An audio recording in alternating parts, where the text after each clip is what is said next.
پورے سسٹم کو کی بنیادوں کو استوار کیا. اقبال کہتا ہے اپنی ملت پر قیاس اقوام مغرب کا نہ کر، خاص ہے ترکیب میں قوم رسول ہاشمی. مجھے جب جب کسی اور کے شخصیات کا یونیفارمٹی آف کلچر کی بات کی جاتی ہے تو میرے سے میرا شناخت چھینی جاتی ہے. میں جب تک اپنے سربراہ کو وزیر اعظم کہتا رہوں گا، میں اس کا موازنہ چرچل کے ساتھ کروں گا، میں اس کا موازنہ اٹلی کے ساتھ کروں گا. جب تک اپنے صدر کو صدر کہتا رہوں گا، میں اس کا موازنہ آئزن ہاور کے ساتھ کروں گا، میں اس کا موازنہ ڈیگال کے ساتھ کروں گا. لیکن اگر اس قوم میں کھڑے ہو کے کوئی شخص اپنے سربراہ کو امیر المومنین کہنا شروع کر دے تو اس کا پہلا موازنہ جو ہے عمر بن خطاب سے ہوگا، علی المرتضیٰ سے ہوگا. جب تک ایک قوم اپنی ٹرمینالوجی اس کے اندر زندہ رہنا نہیں سیکھے گی، اس وقت تک یہ آگے نہیں بڑھ سکتی.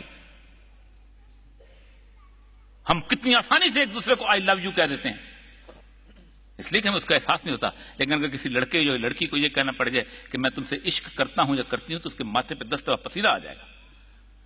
یہ ٹرمینالوجی اس کا فرق ہے جس کے اندر زندہ رکھا جاتا ہے.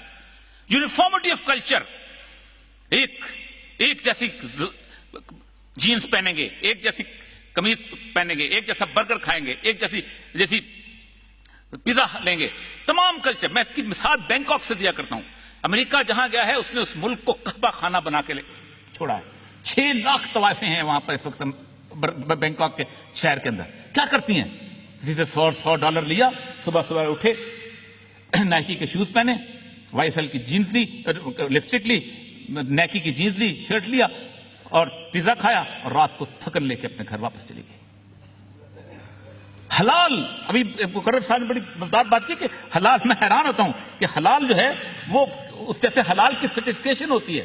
کارپوریٹ کلچر کرتا کیا ہے؟ ایمسٹرڈیم جائیں، ایمسٹرڈیم میں دنیا کا سب سے بڑا طوائفوں کا گڑھ ہے جہاں دنیا بھر سے طوائفیں لائی جاتی ہیں. وہاں 2 گلیاں ایسی جس کے اوپر لکھا جاتا ہے یہاں حلال طوائفیں میسر ہیں، جنہوں نے زندگی بھر کبھی سور نہیں کھایا، جو شراب نہیں پیتی.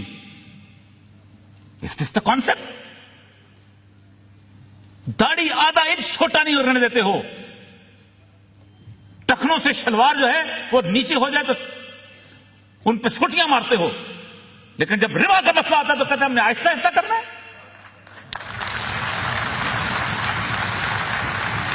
کون سا؟ ہم لوگوں سے ٹویوٹا کمپنی کا وہ مالک زیادہ بہتر ہے کہ وہ بینک آج سے تقریباً 50 سال پہلے وہ گیا بینکنگ کے پاس اور انہوں نے کہا میرے پاس مجھے کوئی ضرورت ہے، مجھے پیسے دے دو. انہوں نے کہا 480 تمہارے مزدور ہیں، ان کو نکالنا پڑے گا. کہا ہم تو نہیں نکالتے، ہم تو بچوں کی طرح رکھتے ہیں. واپس آیا، اپنی اولاد کو جمع کیا اور کہا دیکھو آئندہ کوئی بینک سے قرضہ نہیں لے گا. 100% ہمارے ہیں، اور 2% شیئر اپنے رکھو، باقی 98% بیچ دو. اور اس کے بعد اس نے خودکشی کر لی. اس وقت دنیا کی بگیسٹ آٹوموبائل کمپنی 1 روپیہ بھی کسی بینک سے قرضہ نہیں لیتی اور وہ اپنا مال چلا رہی ہے. اور اس کے بعد اس کی اتنی وسعت دی اللہ نے کاروبار میں. مسلمان نہیں ہے لیکن اس کو پتا تھا یہ سود کا نظام کی صورتحال کیا ہے. اتنی وسعت دی اس کو کاروبار کہ دنیا کی بگیسٹ آٹوموبائل کمپنی اس لیول کی تھی کہ 1998 کے اندر اس کی ایک گاڑی میں چھوٹا سا نقص پیدا ہو گیا تھا. انہوں نے پوری دنیا سے گاڑیاں واپس منگوا لی تھی اور کہا تھا ہم نقص کے ساتھ چیزیں نہیں بیچتے. ہمارے اندر کمیونسٹ سے زیادہ دہریے تھے. کمیونسٹ 1917 میں جب لینن انقلاب لے کے آیا تو اس نے کہا تھا یہ سود یہ ہم نہیں چلائیں گے. There will be no bank in Soviet Union. ہم سے تو زیادہ ان کے اندر طاقت ایمانی تھی.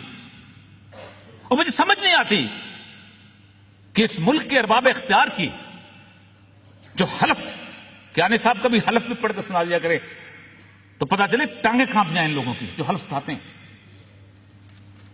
کیا اس حلف اٹھانے کے بعد جب شریعت کورٹ کا فیصلہ آیا تھا تو کیا نواز شریف کی ہمت ہو گئی کہ وہ سود کے خلاف عدالت میں جائے گا؟ کیا مشرف کے اندر یہ ہمت ہوگی کہ UBL کے اس کو کہے کہ تم جا کے دعویٰ دائر کرو؟ میں تو اس مسئلے میں ضیاء الحق کو بھی مورد الزام سے کہتا ہوں. شریعت کورٹ بنائی اور کہا 10 سال کے لیے یہ معاشی معاملات نہیں سن سکتی. یعنی تم سب کچھ ٹھیک ہو. اسی لیے جب کبھی میں یہ آیت پڑھتا ہوں جس میں اللہ تعالیٰ جنگ کا اعلان کرتا ہے تو اس وقت اندازہ کہ اللہ تبارک تعالیٰ نے قرآن جو ہے اس رہتی دنیا تک نافذ کیا تھا. یہ سارے علماء کرام موجود ہیں, شہیدی صاحب موجود ہیں, دوسرے موجود ہیں. ہر ایک مہدی آخر الزمان پہ بلیو کرتا ہے کہ وہ تشریف لائیں گے. یہ ان کا انتظار کر رہے ہیں, ہم بھی ان کا انتظار کر رہے ہیں, سب ان کا انتظار کر رہے ہیں. میں ایک سوال علماء کے سامنے چھوڑے جا رہا ہوں جو خلافت اعلی منہاج النبوہ کی بات کرتے ہیں یا امامت کی بات کرتے ہیں. کیا امام مہدی کی حکومت ورلڈ بینک کی ممبر ہوگی؟ کیا وہ یونائٹڈ نیشنز کی ممبر ہوگی؟ ہرگز نہیں. اگر خلافت اعلی منہاج النبوہ IMF کی, ورلڈ بینک کی ممبر نہیں ہو سکتی تو میرا ملک بھی نہیں ہو سکتا, اگر ہم واقعی ایمان کی طاقت رکھتے ہیں. ارجنٹین جیسا ملک کھڑے ہو کے کہتا ہے ریپوڈیٹنگ دا ڈیٹ, میں نہیں دیتا ہوں تمہارے قرضے. ایٹمی طاقت نہیں ہے, اس لیے کہ تم نے یہ قرضے ان بدجانت حکمرانوں کو دیے ہیں. یہ فرانس میں اس کی جائیداد ہے, یہ انگلینڈ میں اس کی جائیداد ہے, یہ جرمنی میں ان کی جائیداد. بیچو اور حاصل کرو. یہ قوم نہیں کہہ سکتی کہ یہ زرداری کی جائیداد ہے, یہ نواز شریف کی جائیداد ہے, یہ فلاں کی جائیداد ہے. بیچو, انہوں نے خود قرضے لیے ہیں, مجھ سے پوچھ کے لیے تھے.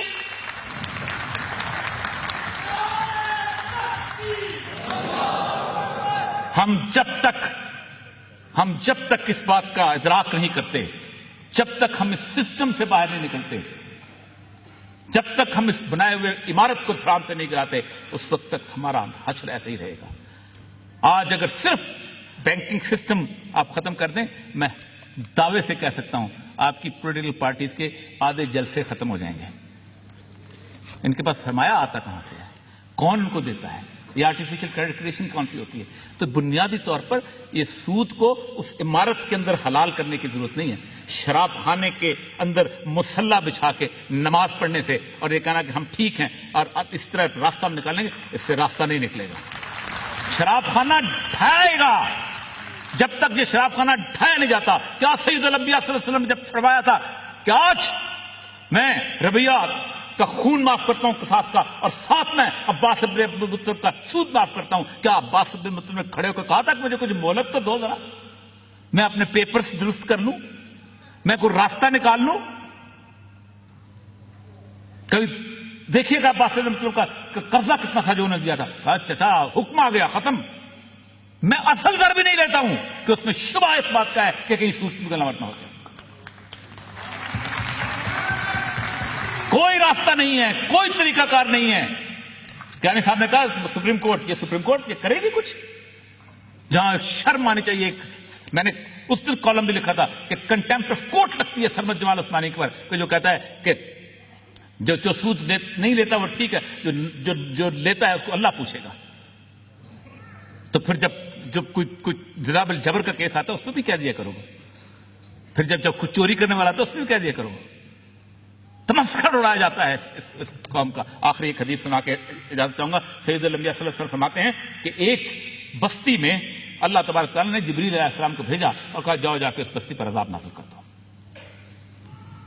جبریل واپس چلے گئے. کہا میں نے ایک ایسے شخص کو دیکھا ہے کہ طرفت عین, آنکھ چپکنے جتنا بھی گناہ نہیں کرتا, میں کیا کروں؟ فرمایا اللہ کے الفاظ سنیں اور اپنے آپ کو, میں جب کبھی کوئی حدیث پڑھتا ہوں میں کانپ جاتا ہوں. اللہ فرماتے ہیں یہ وہ بدبخت ہے جو عابد اور زاہد تھا لیکن اللہ کے نام کی غیرت پر اس کے چہرے کا رنگ نہیں بدلتا. سوچئے گا ہمارے چہروں کے رنگ بدلتے ہیں لوگوں کے ساتھ اٹھتے بیٹھتے ہوئے. کیا ہم عذاب کے مستحق نہیں ہیں؟ یہ تو پتہ نہیں کن لوگوں کی دعائیں ہیں اور سید الانبیاء صلی اللہ علیہ وسلم کا سایہ ہے کہ ہم بچے ہوئے ہیں.